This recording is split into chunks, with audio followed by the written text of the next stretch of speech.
We are gathered today to get an update in terms of the Energy Action Plan. My name is Nomonde Mnukwa, the Acting Director General of GCIS.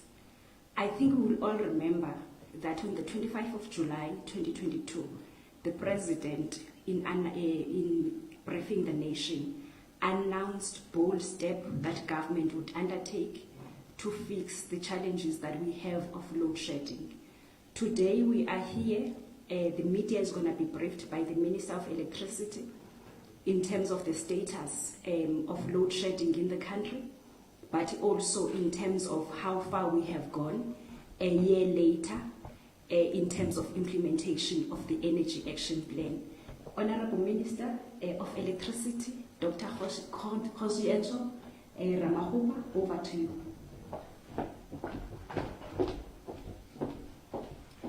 Thank you very much, Acting DG Sis Nomonde, and thank you very much to our partners in the media domain for making it possible for us to communicate with the rest of the country in relation to the implementation of the Energy Action Plan and the progress that we are making in its implementation. To thank my colleague, Mr. Rudy Dix, and our colleagues from Eskom who are joining us online. Let me also just emphasize the point that this is a special month because it marks the anniversary of the introduction of the Energy Action Plan. So when the President unveiled the Energy Action Plan, which is a plan that has been co-generated with the private sector players and also labor, to ensure that we respond in the most comprehensive fashion to the single most devastating challenge that is facing the country of existential proportions, that is load shedding. And the President did outline, if you like, the 5 key outcomes that will underpin the Energy Action Plan. And today's progress must be understood within that context, that we are marking a year of the introduction of the Energy Action Plan. We have also been successful in our quest to ensure that we bring everyone on board. We really want to express our appreciation to the business sector, the private sector, for making it possible for us to be able to draw from there some of the most competent, skilled and experienced people in the energy sector who have been working with us, embedded in the various power stations, in the various work streams that support the work of the recovery of the energy sector. As I speak to you now, we have got over 100 experts that are joining us and that have been at it for some time, and we are beginning to see the fruits of the labor. And also just to say that what I'll be presenting before you as the progress we are making is tribute to the fact that we stayed the course. Of course, we have received a number of criticism arguing that government does not have a plan. And our consistent message was that we have a plan, we are going to deliver against that plan. We have been transfixed just on addressing that plan, of course, modeled by those 5 key outcomes. So we want to say thank you very much to our colleagues at Eskom, who are indispensable to the delivery of this Energy Action Plan, starting with the competent board that is led by Mr. Makwana. It's a team of men and women whose sole intention is to contribute towards energy recovery in this country, and by extension, if you like, progress in this country. And the ordinary men and women who are at the front line at the various power stations of Eskom, they've made this possible. And I thought that it's important that at every turn we take an opportunity just to acknowledge them. Now let me go into the substantive part. Remember that the template of the briefing is that I go into numbers, and I think that we have to appreciate that there's value in numbers. We can't distort the facts. And the nice thing about the energy sector and the degree to which we were able to report progress or non-progress, that can be measured also by an average person, and that has to do with the amount of hours in a day that you have electricity or you don't have electricity. So it's a very simple measure on any claim we are making in relation to the progress with regards to the resolution of the energy crisis in this country. I did introduce a discipline of giving you, if you like, an account of what we have been performing over a period of 5 days. So I'm accounting for, if you like, the past 7 days, if you like. So that's the discipline that we have introduced. So what are we learning about the numbers? So you can see that we've been able to maintain, if you like, that trend line. So we are approximating that 60% energy availability factor. Of course, in megawatt terms, you can see the running average for the week that was is about 28,272. And this is on account of a number of things. And what are those things? As a result of improved generation capacity, now we've got an additional space for us to do what we call good maintenance, planned maintenance. Remember that one of the underlying assumptions when we entered the winter as part of our winter outlook, we had said that we are going to reduce drastically planned maintenance so that we have as many units as possible at any given time generating the megawatts that we need. And look at what the trend line is showing us. I mean, just on the 7th of July, we were able to take out double what we had planned. So we're able to, because of the room that has been created by the performance of these units, we're able to take out 5,284. This is planned. It is by design, it's voluntary. We could have chosen not to, but we have chosen to take it out. And you are not seeing it in the aggravation of the load shedding situation in the country. When I say aggravation, of course, load shedding is bad in all its elements, but we can see that we are able to maintain that permutation of 0 to 3 or 1 to 3. So either no load shedding between midnight and 4 p.m., and then we introduce it during the evening peak, because evening peak is more severe than the morning peak. Or we introduce stage 1 load shedding midnight until 4, and then we ramp it up to stage 3 during the evening peak starting at 4 p.m. And with that combination, we have been able to take out twice the number of megawatts that we have planned. And this is a testimony to the fact that this recovery is sustainable. This recovery is enduring. I think that's a message that I want to convey. And then the other positive has to do with the degree to which we are able to reduce the number of trips. Again, the reference must be against the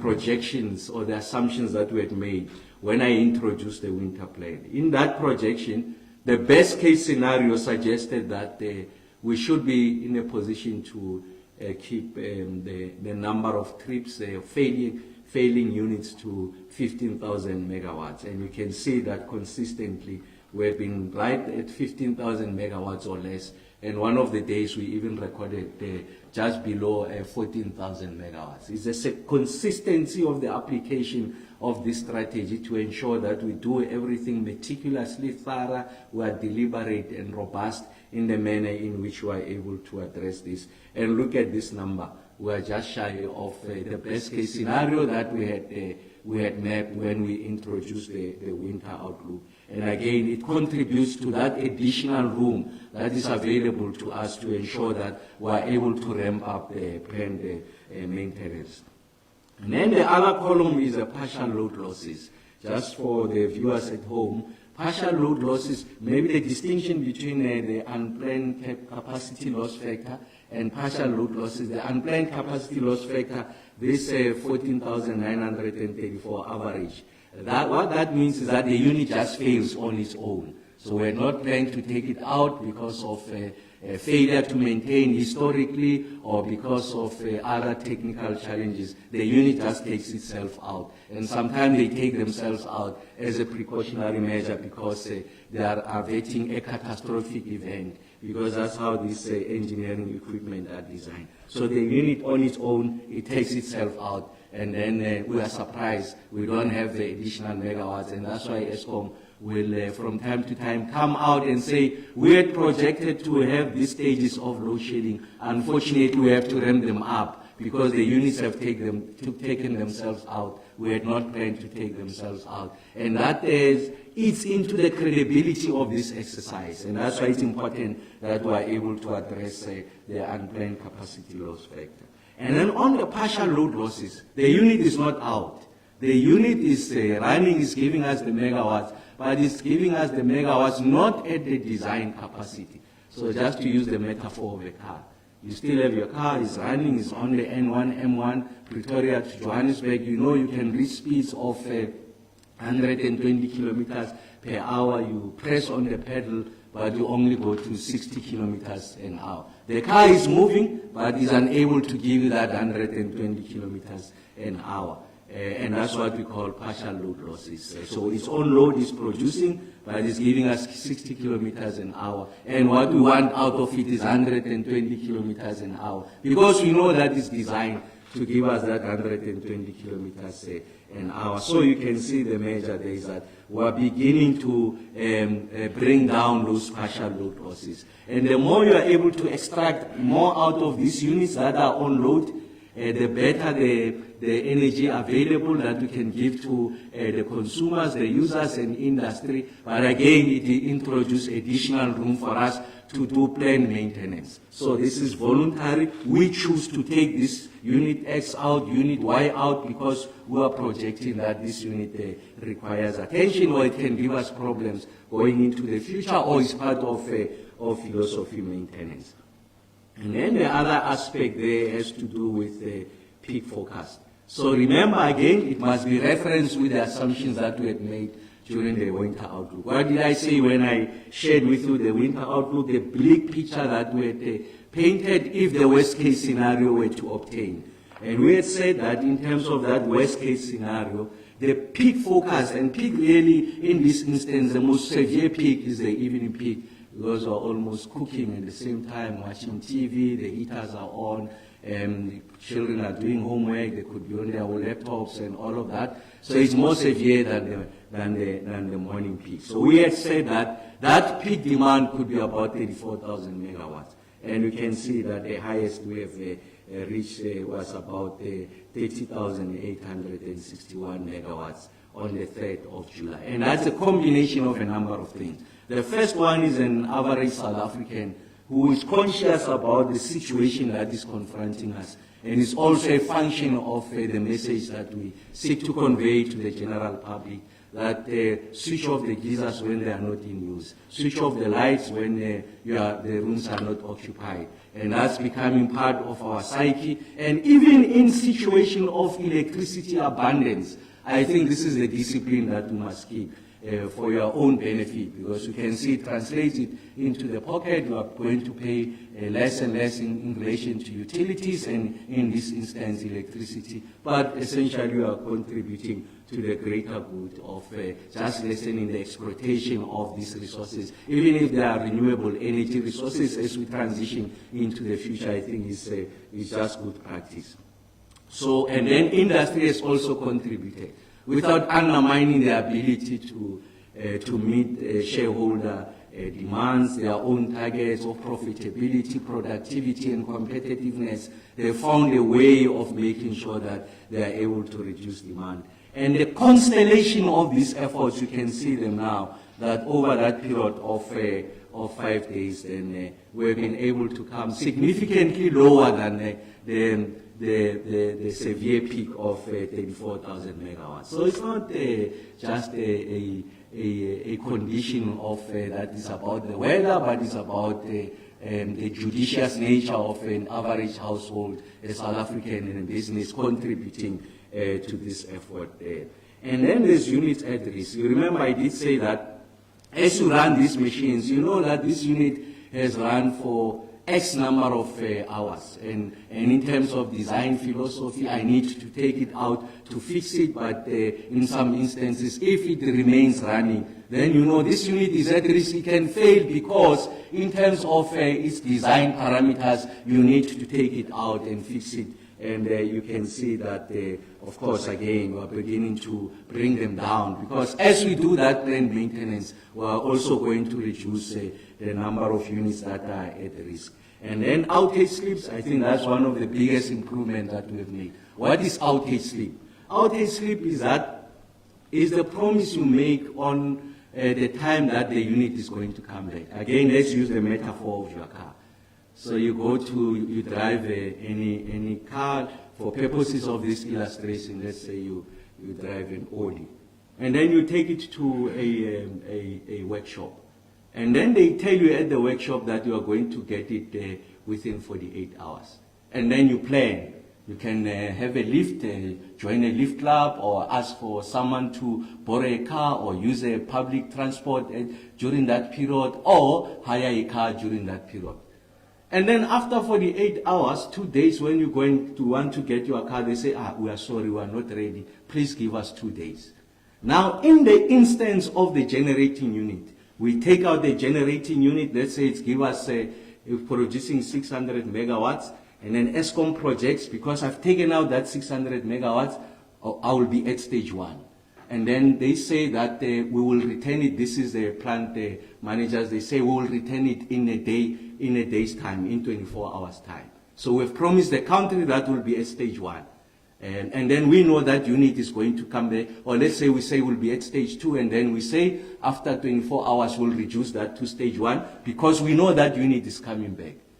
But after 24 hours, they promise that the unit will come back. They say, we are sorry, we are not ready. Then we must go back to the public and say, we are very sorry.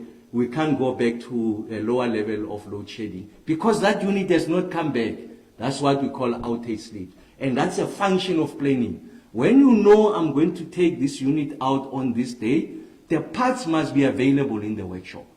If there's long lead times, then you must factor it into the period that is required for you to be able to get the part, take it out, fix it, and then return it, and promise the South African people that we will get out of stage 2 in the next 5 days, not in the next 3 days, so that we don't lose the credibility of the message.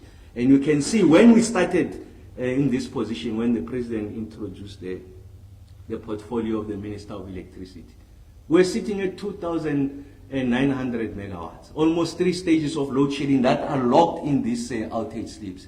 Now look at where we are. We're at 1,351, and we want to improve it. And it's a function of the expertise that are sitting with us. It's a function of us working with the original equipment manufacturers. It's a function of us understanding the units better and applying a degree of science. So I'm trying to take time just to say to you, what you are seeing, the improvement, is not an act of God. This is people at work doing everything possible to make sure that we are able to resolve this energy crisis. Again, this is an emphasis of what I've been saying. What is that emphasis?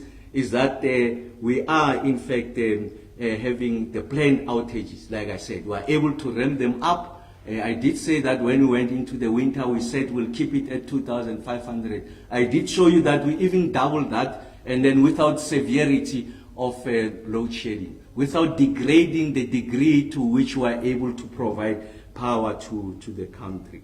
And then, like I said, of course, that's the improvement that we are making. And then, of course, that gets to translate over a period of time into the energy that is available onto the grid. I made the point about the unplanned capacity load factor when the units are tripping. And then you can see that now we're beginning to also address that.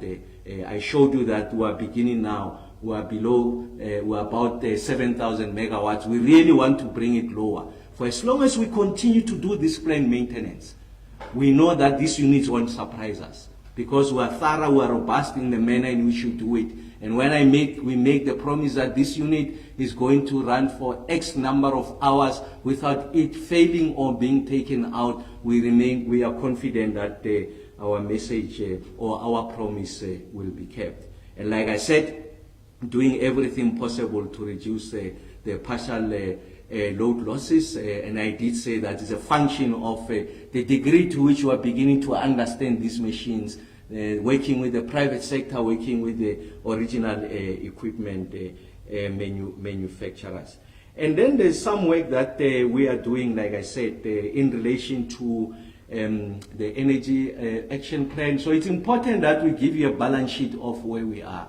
This represents an anniversary. Of course, we do give you these weekly briefings, but it's important that we share with you what are some of these achievements that we have made. I've made the point just now that we have been able to mobilize private sector players. So I said that over 100 of them, are working with us.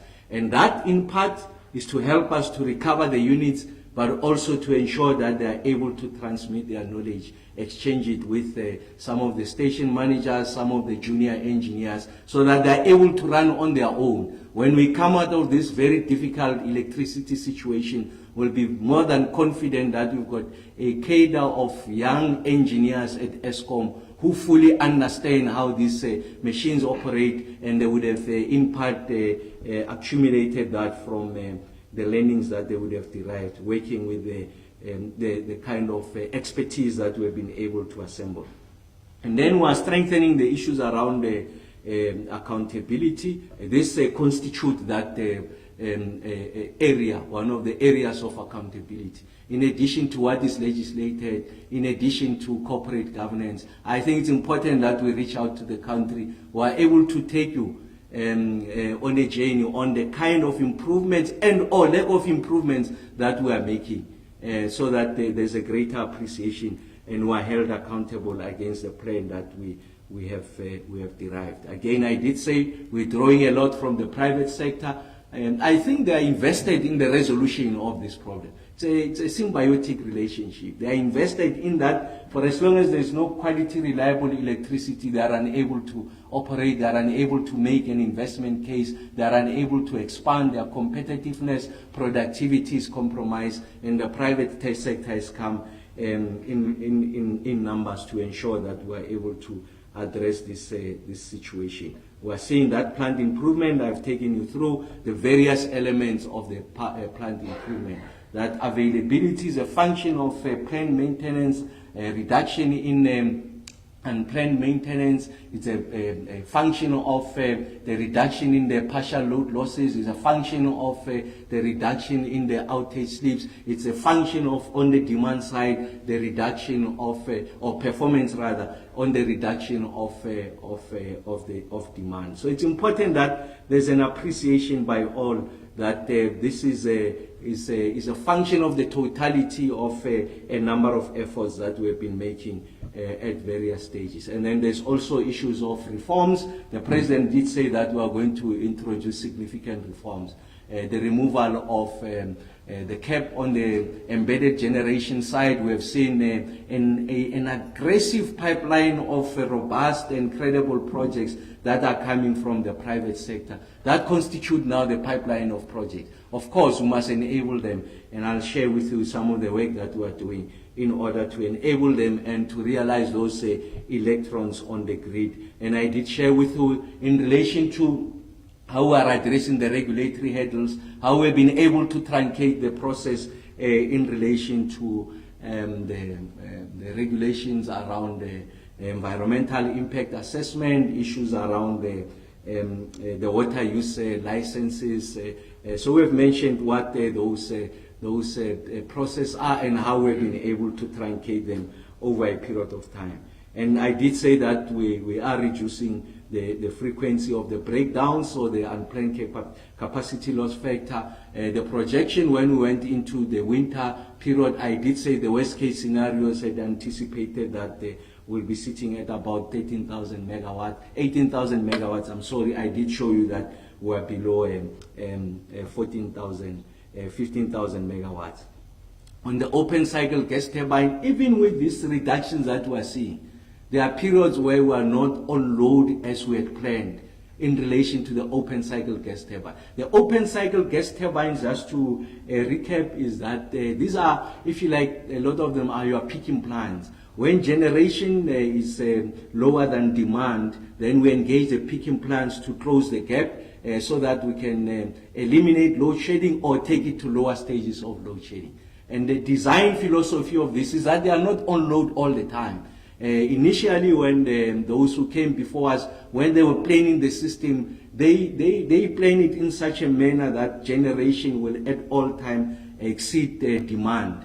But they did anticipate that in instances of failure of some of these units, failure that is not anticipated, then you must run this open cycle gas turbine.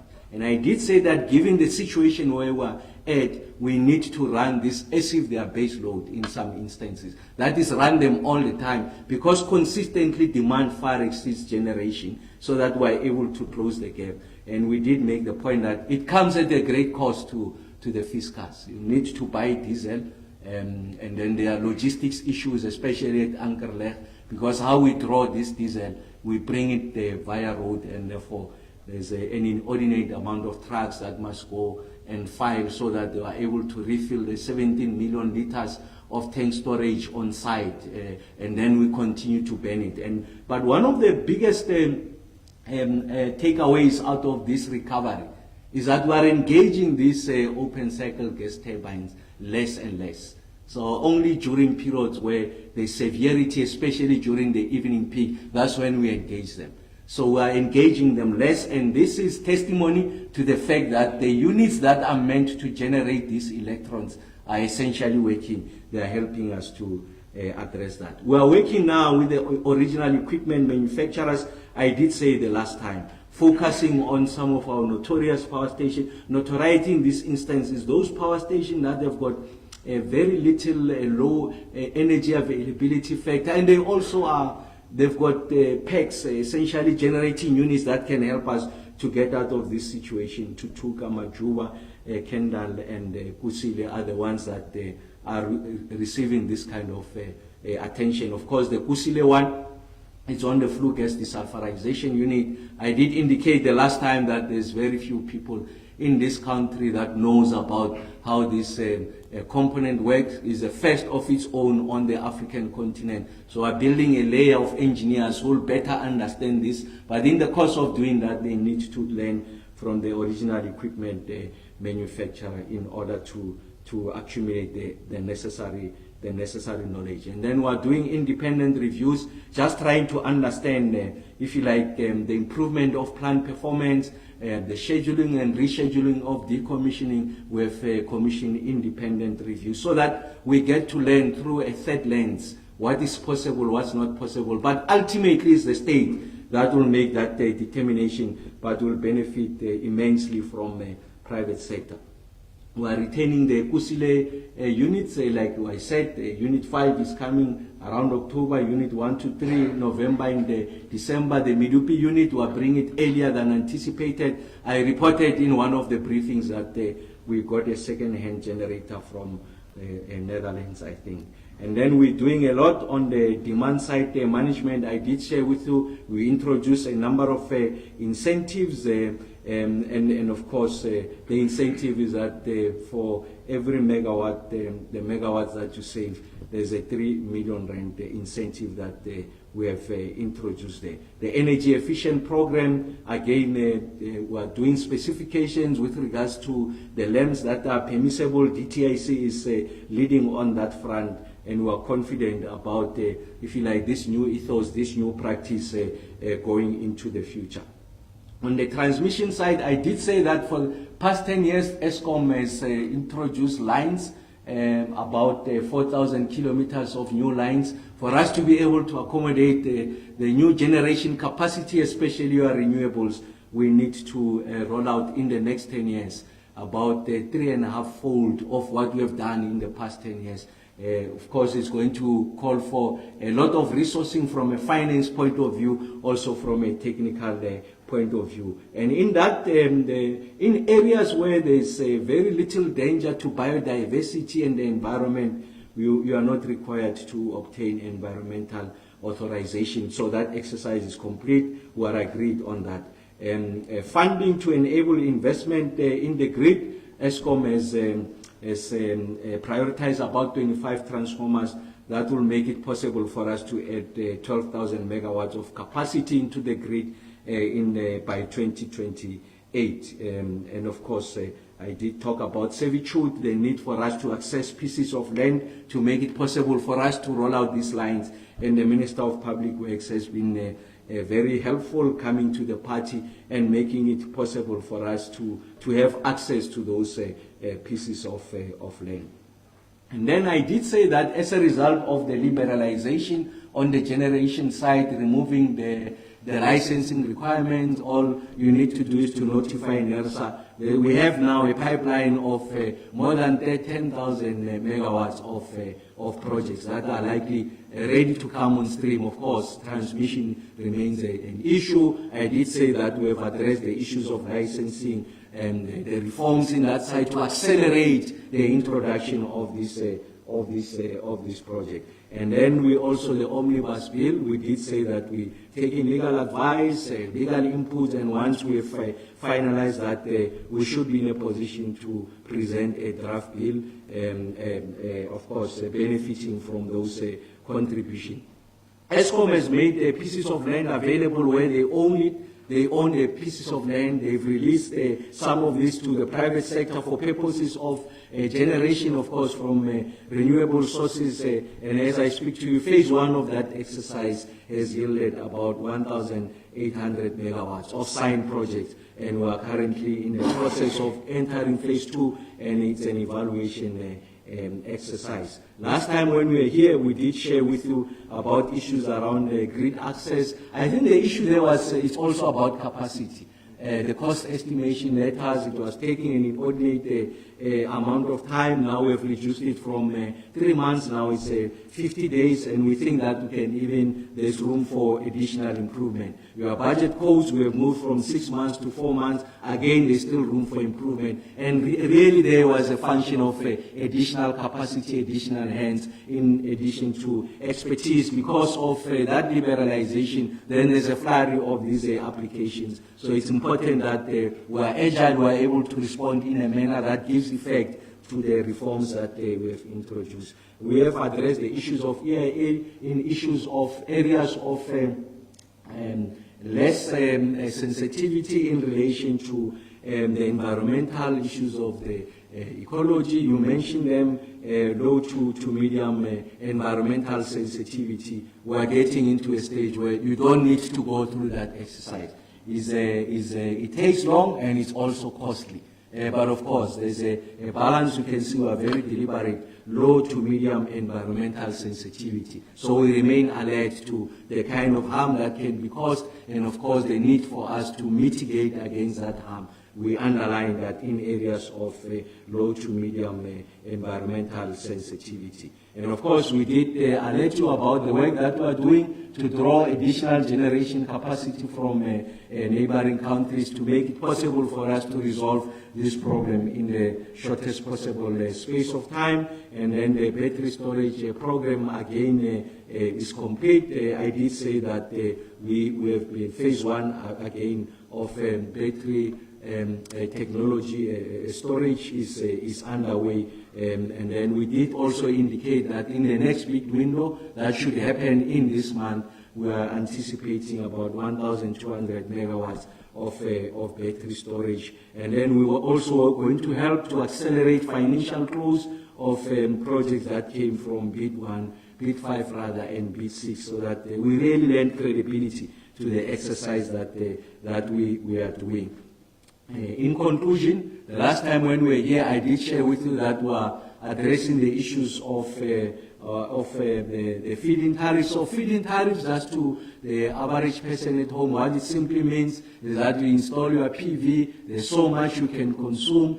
In many instances, there will be additional or excess generation capacity. It's just sitting idle. Now we're making it possible for you to feed it back into the grid so that the South African economy can benefit from the excess generation, and then we get to pay you for you giving us that excess generation. So that feed-in tariff is a determination of what is the unit cost for us to get the benefit of what you are generating, which you are not using, and for you it's an income generating opportunity. And this has got the impact of making sure that some households, they move from being net consumers to net generators of energy. And of course, on industry, it's on a big scale. In some instances, it could be utility scale. So we're finalizing that framework so that we get to incentivize people to roll out PV. There's a significant amount of upfront capital cost. So we want to help you to recoup that upfront capital cost, and you'll see that your return on investment will be quicker, and then over time, you are going to earn annuity. And then the other one that we are completing now, will be developing, is a wheeling framework. What is a wheeling framework? There's someone who's producing energy, some part of the country, or some part of the city, you want to transact with that person to buy that energy that they are producing. So it's a private sector transaction. But because the person is on the other side, you need the road to transport those electrons. In this instance, what are the roads? These are the Eskom transmission lines, the overhead lines, and then they can also, in some instances, connect to the municipal lines. So you must pay what you call a toll fee. When you are driving, going to Limpopo, when I go and visit my ancestral village, I'm on the N1, someone has built a road there, I get to a toll road, I pay for the what we call the user pay principle. For the benefit of getting to use this road, there's a cost associated with it. That's a wheeling framework. You must pay for those electrons to get to you. So what finalizing that framework, and in that instance, will make it possible for as many people as possible to be able to contribute to this situation. So I think that brings us to an end of the briefing today. And really the intention, like I said, is to share with you the kind of progress we're making. We chuffed about the progress that we're making. And like I said, when I started, a lot did not believe that there's a plan we're working on. I did say we're transfixed on this plan. We are focused on the bouncing ball, and that bouncing ball is to get additional megawatts onto the grid, ensure that we reduce load shedding. We have achieved the first assignment that the President has given us. The President said, reduce the intensity of load shedding. That's a tick. And then the President says, reduce the frequency of load shedding. There's no tick there. We have not gotten to a stage where there's 24 hours of uninterrupted electricity supply, and will not be expedient in doing that. In some instances, Rudy will know, we had opportunity just to run the open cycle gas turbines, and then there will not be load shedding. We'll do it the right way. So that when we come out of this, we are confident at the time when I'm going to stand before you and say we have resolved load shedding. We're confident about the statement that we're making. We are not going to be expedient. There is no pressure placed upon us. The only pressure placed upon us is ordinary South Africans and business who are finding it extremely difficult. And I want to say to you, we are doing everything possible in our power to resolve this challenge. Like I said, when I started this assignment, we'll resolve load shedding. I think that we'll resolve it much quicker than we had anticipated. I don't give the dates, I give the megawatts. It's for you to determine when that date is, but I think is within the horizon. Thank you very much, Ms. Norman.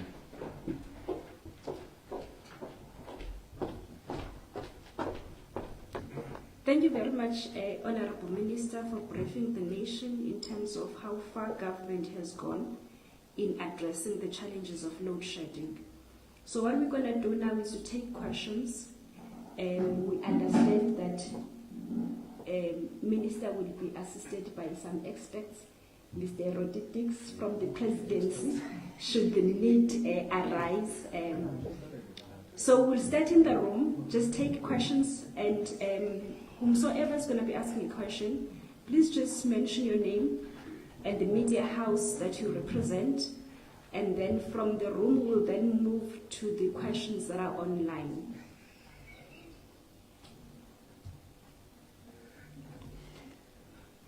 All right.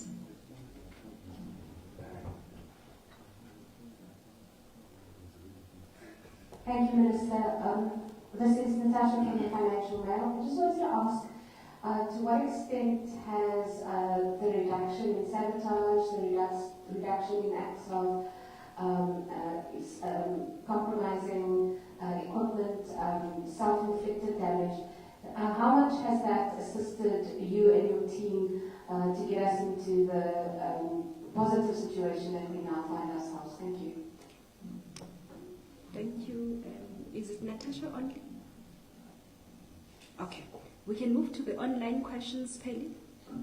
Chris Yelet from the Business Intelligence asking, please can you give an update on the additional power capacity plant from Mozambique? 100 megawatts immediately, ramping up to 600 megawatts in 6 months. Secondly, is any of this power to come from a power shed in Maputo area powered by heavy fuel oil? Another question is from Terence Klima, Engineering News. What is Eskom's peak demand focus for the coming week as the cold front hits Gauteng? Does Eskom expect to need to ramp up load shedding as a consequence? The third question comes from Nick Wilson, S24. Nick is asking whether the cold front that has hit Western Cape, Eastern Cape, is also expected in Gauteng and other areas over the next few days, and whether it's going to have any major impact on load shedding schedules in view of the expected increase in demand. He also says the system is of course looking stable with generation being ramped up to achieve an average output of 60% from 48% weeks ago.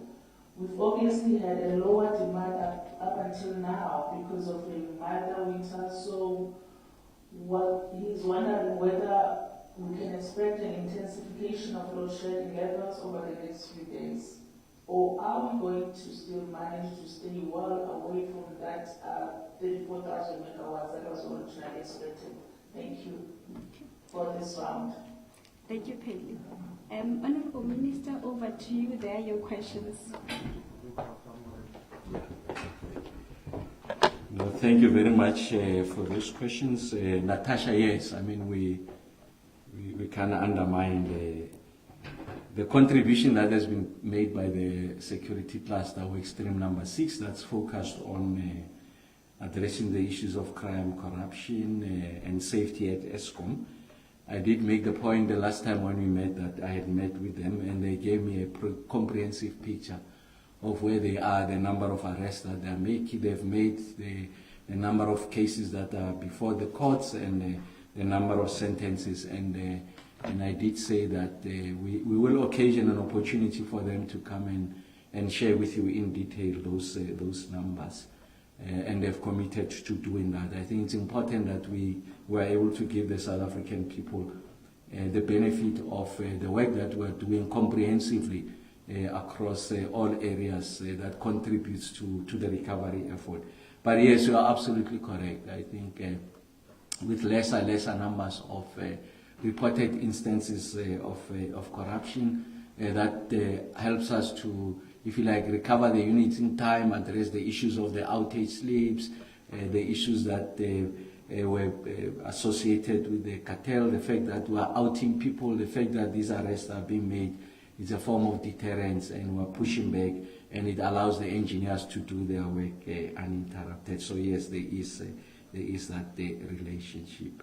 And yes, Chris, I'll get an indication from Eskom. Remember that the principal level have that 100 megawatts. They were finalizing those details. I'm more than confident that coming back here next week, I should be able to give you a more precise status update with regards to the 100 megawatts that's immediately available and the 600 that will be available in the next 6 months. And yes, they're coming from the car power ship. That site that is docked in Maputo is the additional capacity, and that's why they were able to offer to us almost immediately. And then in relation to peak demand, the focus, we will just retrieve the numbers. So let me say the following as I respond to Terence and Nick. And yes, I learned from the weather forecaster, the South African Bureau of Services, they were saying that Monday is tomorrow, yes, tomorrow is going to be the coldest day registered to date this year. And of course, with the coldest date, you expect the demand to go up. And of course, how we measure this, and this is the point I made pains to make. For me, for us to have an appreciation of where we are is the consistency on the generation side. We have control on the side, on the generation side. There's a lot we can do on the generation side, on our own, outside what people are doing and business on the demand side. So for me is that even if you get to a stage tomorrow, sometime during the week or next week, where demand just surges and then introduce conditions for us to up the stages of load shedding, the figure I'll be looking at is less on the demand side. Of course, I'll come back to this, but it's more on the generation side. Are we maintaining the 60% EAF and improving it? So that's a big message, because the resolution of the load shedding issue is principally on your generation side. Even if demand were to surge to the worst case scenario, if these machines were performing at the rate at which we expect them to, we shouldn't have a problem. Even if it gets to 34,000, 36,000, we shouldn't have a problem. And that's why our answer is this side, and over time is about additional generation. So I thought I must put that out there. I think that, and I made the point earlier on, I mean, the fact that the demand is sitting at, like I said, the highest we've had is 30,800 plus megawatts. It's not solely on the basis of weather. That's the point I'm making. There's interventions that we have made. There's intervention that business and industry is making to ensure that we keep it at the lower stages. I think it's important that we acknowledge that. And that's why I keep on emphasizing that is not necessarily an act of God. I shouldn't be saying this on a Sunday. But the point I'm making is that it's not solely because of that. It's because, so there is a need for us to acknowledge that some of these interventions we are making, working with business, and the aggressive campaign, bringing to the attention of household the need for them to be judicious, careful about how they use energy, are working. I think it's an important message that we need to convey. I'm not sure what Eskom does. They'll give it to me, I think. I'm sure they're giving it to us today, so I don't know what is the PM forecast for tomorrow, when is the coldest. And again, the issue around the cold weather is also just to understand the configuration of the load. So when you sit with Eskom, they will tell you that the northern part of the country accounts for 72% of the load, and the southern part is 28% of the load. And that's why Cape Town has had inclement weather, the Eastern Cape, the Western Cape. That is not translated in your demand. Your biggest problem will be Gauteng. Gauteng alone accounts for 25%. So if that were to hit Gauteng, and then that's the one that can drive demand, and then we will see what the weather holds for us. But like I said, just going back to the point I was making, our focus on the generation side, we're working very hard with business and household on the demand side.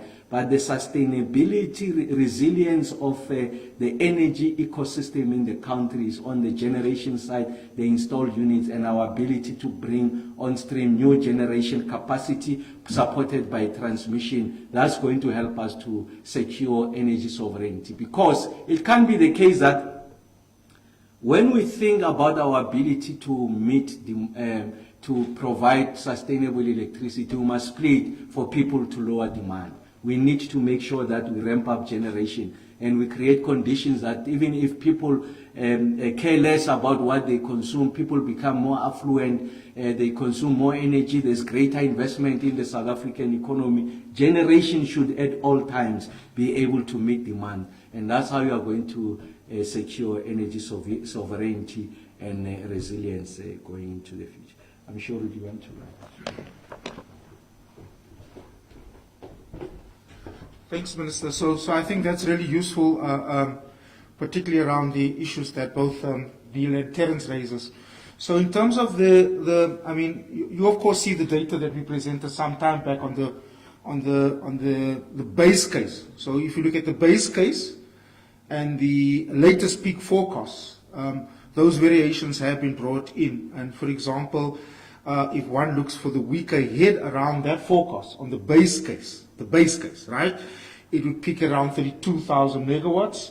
But the latest peak forecast puts it just over 30,000 megawatts for this particular week. So I think there is sufficient leeway within the system to be able to deal with the peak and the differentials in the weather and the weather patterns that are there. And I think certainly that's exactly what has been prepared for. So I think I think generally yes. I think in the forecasting, both on the base case and the changes in the more recent forecasting, I think there's sufficient ability to be able to cover for that, Minister, and I think it's quite important. The data is available, and so we can share that to see the forecasting for the week. And I think that, generally speaking, even if we look at both the base case and the more recent update, it still deviates quite significantly so from what we said was the winter forecast, and I think that is partly because of the many interventions that we've been able to have. And again, as it is, as Minister had said, I mean, we could burn the OCGTs, of course. You could probably run it at the maximum load factor and say we're reducing load shedding or there's no load shedding, but that's not the way that one wants to do it, right? I mean, that's the argument that you put, your Minister, that's simply just not what we need. We need OCGTs to burn when there are particular severities in the level of load shedding, and we were able to protect the system and, of course, to reduce lower levels of load shedding. Just on that question, I think that's the data that we have available for the week coming ahead around both the base case and, of course, the updated demand forecast for the week. Thanks, Minister.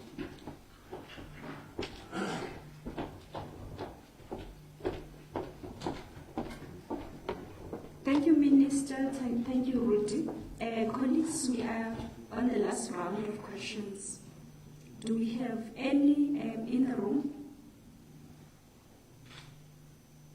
Okay, since none. Pelly, the online questions? Yes, we have a question from Spelekuda. His report. He's asking whether Unit 1 of Kubek Nuclear Power Station is still on track to come back online this month as scheduled. And if the unit comes back, what level of load shedding will Eskom be implementing, since it will have an additional 920 megawatts on the grid? The other two questions come from Chris Yelland once again. Chris is asking for the Minister to advise on the progress regarding the appointment of the Board of Directors to the grid company, NTCSA, and also progress on NTCSA obtaining a transmission license from NESA, and finally progress on obtaining agreement from lenders in respect of debt restructuring as a result of operationalization of NTCSA. The last question, again from Chris Yerland, is asking the Minister to advise on the progress regarding the negotiations to reduce the term of the electric powership projects 20 years to 3 to 5 years. Is there a chance of this happening without going out for a new procurement process? That's all we have. Thank you. Thank you, Pelly. Minister?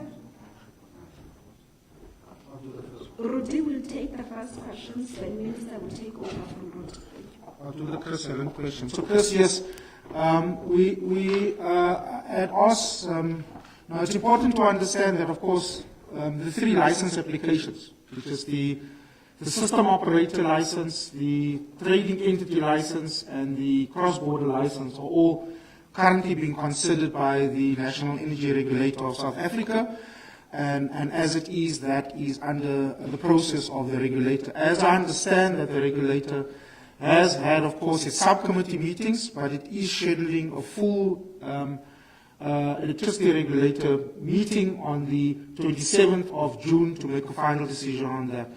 So that process is underway, and as I understand it, these applications have, of course, gone through a public participation and inputting process, Minister. And of course, NERSA would have to, in terms of its governance structures and its rules, would have to process that and, of course, provide us an update. We trust that it will be an update by the 27th of July when the regulator actually formally sits and does that. So that's going to be quite an important part of the separation, or as it is, the unbundling of Eskom in relation to transmission. That, of course, goes hand in hand with a whole set of other areas that is already done, which is the separation structure within Eskom. This requires, for example, the separation of staff, finances, and including, of course, governance. The governance issues are currently underway by both the board of Eskom and, of course, it's being considered by the Minister of the Department of Public Enterprises. And this will work hand in hand with the process around getting the operational license. So as soon as these decisions are taken, there will be an announcement, of course, and that will be done as soon as the process is underway for the finalization of the board of the National Transmission Company, and those announcements will be made by the ministers as soon as that process is done.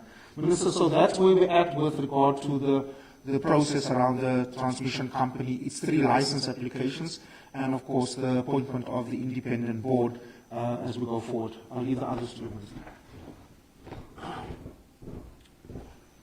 Thank you very much, Perele. Yes, Kuber Unit 1 is still out, and I think the team there has not covered themselves in glory in that there's significant outage slips. So they keep on postponing the date of return of Unit 1, and then they've moved it twice now. So now we're entering that unit coming either late in August or early September. And that's why I'll be going to Quebec just to understand first what are the issues. Well, I do know that there are contractual issues with the main contractor and how those have got implications on us retaining the unit on time. And you are right, it's a significant amount of megawatts, 920 megawatts, so shy of 1,000 megawatts to reduce one stage of load shedding. The biggest risk there, and it's a real risk, I must say, and of course, when I come back from engaging with the colleagues at Quebec, I should be able to share this with some degree of confidence, having learned of what the new timelines are. The biggest risk there is the overlap of this unit coming back later than scheduled, and the need for us to take out Unit 2. Remember that Unit 2 must go out. So if that overlap happens, it means that essentially you are losing 920 megawatts. And then you ask the question, so if we retain it on time, we'll retain it on time, the system gets the benefit of 920 megawatts, but I think about a month later you must take out Unit 2, so the net is 0. So you will not see it, if you like, so you don't make any significant improvement to the grid in additional megawatt terms. But the biggest risk is when there's overlap in the outage slips and get into a period where we also need to take out Unit 2. Then the net losses to the grid is 920 megawatts. It's just going to undermine all the efforts that we've been making. And that's a big, big risk there at Quebec. We're going to go and understand what the issues are. And in relation to the car power ship, there has been a conversation as late as last week, and that conversation is really where focusing more on the issues around access and berthing at the various ports, a conversation that has happened with the Transnet facilitated here in government, with the car power ship people, and then we'll get to a stage of the consideration for the reduction of the period of contracting. That they will accept it is a different conversation. Once those are concluded, we will be able to share with you, but it's a proposal that has been put before them. I'm sure they'll come back with a response, and once that response is before us, I should be able to share with the rest of the country. But thank you very much for the opportunity. We don't take this lightly, and just thanks to members of the media for creating a platform for us to give an update to people at home. Like I said, we'll keep at it. We're going to give you updates. We are going to be transparent. We account to you so that you have an appreciation of where we are. Even in periods where we run into significant difficulty, we will not hide the facts. We'll simply surface the facts and tell you what is it that we are doing to address the situation. Thank you very much, Sis Nama.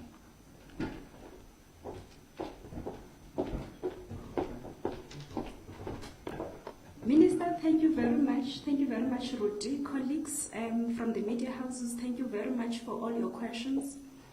I think it has been said, it was the 25th of July 2022. The President, in addressing the nation, unveiled the government plan to address the energy challenges. The objectives, short-term objectives, were generally to ensure that there's a reduction in the severity and frequency of load shedding, with the long-term objectives to end load shedding in its totality. We're now going to call upon the Minister of Electricity to do his concluding remarks as we come to an end of the briefing session. Minister, you're fine. Okay, thank you so much. Colleagues, Honorable Minister, thank you so much for all the information in updating the nation. Thank you, Rudy. Thank you, colleagues from all media houses. Thank you, colleagues from government. We have come to the end of the briefing session. The session is adjourned. Thank you.